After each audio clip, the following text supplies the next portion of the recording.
Orang Kanaan telah melampaui batas kasih kurnia Tuhan. Oleh sebab itu, perintah Tuhan kepada Israel ialah, masuklah, bunuhlah mereka semua dan ambillah harta milik mereka. Namun demikian, masih ada orang di Kanaan yang belum melampaui batas itu. Semua yang bersedia menerima kasih kurnia yang ingin Tuhan berikan kepada mereka telah diselamatkan daripada kebinasaan.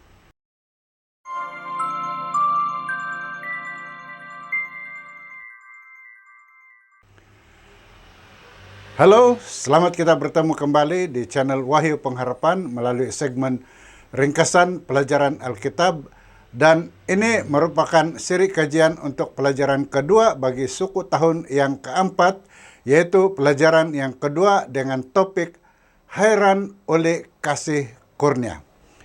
Seperti biasa, kita mulakan dengan membaca ayat hafalan yang dipetik dari Ibrani 11 ayat 31, katanya, melalui iman wanita pelacur yang bernama Rahab tidak musnah bersama orang yang tidak beriman setelah dia menyambut para perisik dengan ramah. Melalui pelajaran kali ini, kita akan mengkaji antara lain peranan Rahab, seorang wanita Kanaan, seorang pelacur yang telah percaya kepada Tuhan Israel dan membantu melindungi dua pengintip yang telah diutus Yosua bagi meninjau keadaan di kota Yeriko. Mari kita selami pelajaran ini dengan melihat topik yang pertama, peluang kedua. Dari Yosua 2 ayat 1, kita baca bagian awal ayat ini. Secara senyap-senyap, Yosua anak Nun mengutus dua orang pengintip dari Sitim, pesannya, pergilah, amatilah negeri itu dan kota Yeriko itu. 40 tahun selepas Musa mengutus 12 pengintai yang membawa laporan melemahkan semangat Israel, Yosua kali ini mengutus dua pengintai secara rahasia dengan hasil yang berbeza. Mereka hanya bersembunyi 3 hari dan kembali membawa berita yang menguatkan iman. Tuhan memberi generasi baru ini peluang yang kedua. Tiada hasil tanah dibawa pulang, tetapi kisah iman Rahab menjadi bukti kuasa Tuhan yang mengubah hati manusia. Melalui kesetiaan Rahab dan pengintai itu, semangat baru berkobar dalam bangsa Israel, memberi mereka keberanian untuk melangkah masuk ke tanah perjanjian yang telah Tuhan janjikan kepada nenek moyang mereka. Topik kedua yang kita kaji ialah nilai dalam tempat yang tidak dijangka. Dari Ibrani 11 ayat 31 kita baca, melalui iman, wanita pelacur bernama Rahab tidak musnah bersama orang yang tidak beriman setelah dia menyambut para perisik dengan ramah. Saudara, iman Rahab lahir daripada keyakinannya terhadap kuasa Tuhan yang didengarnya melalui kisah agung seperti menyeberang Laut Merah. Walaupun seluruh Yeriko ketakutan, Rahab memilih untuk percaya dan berlindung kepada Tuhan Israel. Walaupun dia berbohong untuk melindungi para pengintai, tindakannya mencerminkan iman yang masih muda tetapi tulus. Dengan pengetahuan terbatas, dia melakukan yang terbaik demi menyelamatkan mereka dan keluarganya. Alkitab memuji Rahab bukan karena kesempurnaannya, tetapi karena keberaniannya menunjukkan iman yang sejati. Kisah Rahab menjadi bukti kasih kurnia Tuhan yang menyelamatkan semua yang berserah kepadanya, menjadikannya simbol pengharapan bagi mereka yang mencari perlindungan di bawah naungan Tuhan yang hidup. Topik yang seterusnya ialah kesetiaan baru. Yosua 2 ayat 19 berkata, sesiapapun yang keluar dari pintu rumahmu ke jalan, maka darahnya menjadi tanggungannya sendiri. Kami tidak bersalah. Sebaliknya, siapapun yang ada bersama-samamu dalam rumah, maka darahnya menjadi tanggungan kami jika ada orang yang mencederakannya.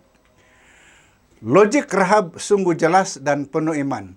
Setelah dia menunjukkan kasih setia dengan melindungi para pengintai, dia memohon agar kasih yang sama ditunjukkan kepada dirinya dan keluarganya. Tanpa disedari, Rahab sedang meminta kasih setia Tuhan yang sama seperti yang diterima Israel.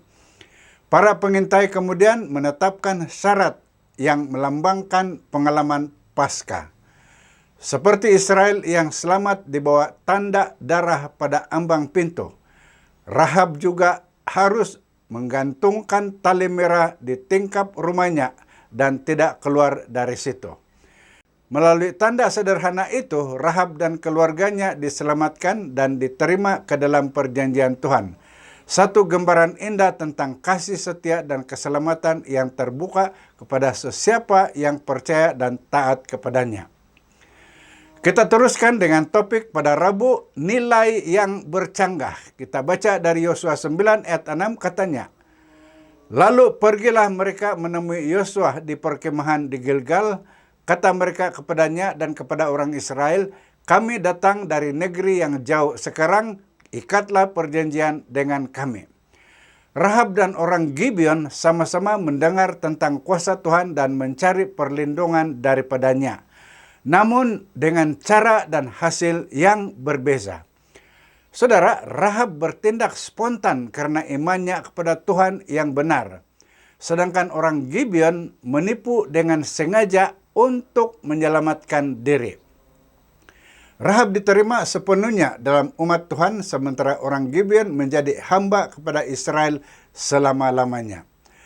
Kesilapan juga terjadi pada pemimpin Israel yang gagal berunding dengan Tuhan sebelum membuat keputusan, menyebabkan mereka terperangkap antara menepati sumpah atau mematuhi perintah Tuhan.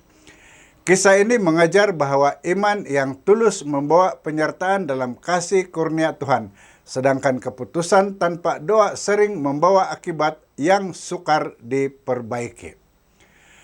Saudara, topik terakhir ialah kurnia kasih mengejutkan. Dari Yosua 9 ayat 23 kita baca, "Sekarang terkutuklah kamu, orangmu tidak akan putus-putusnya menjadi hamba, pembelah kayu, dan penimba air bagi rumah Allahku." Saudara, menyelamatkan orang Gibeon bermaksud melanggar perintah Tuhan untuk memusnahkan bangsa Kanaan. Namun, melanggar sumpah dengan mereka juga dianggap dosa. Oleh itu, dalam dilema ini, Israel memilih menepati janji mereka. Orang Gibeon diselamatkan tetapi menjadi hamba mereka, penebang kayu dan pembawa air bagi umat Tuhan sepanjang generasi. Walaupun kelihatan seperti hukuman, sumpahan itu membawa mereka dekat dengan Tuhan karena mereka berkhidmat di rumahnya dan hidup dalam hubungan yang berterusan dengannya. Melalui kasih kurnia Tuhan, apa yang nampak sebagai kutukan berubah menjadi berkat. Firman Tuhan membuktikan kasih-Nya yang besar. Dia tidak berkenan akan kematian orang fasik, tetapi mau mereka berbalik dan hidup dalam kebenaran.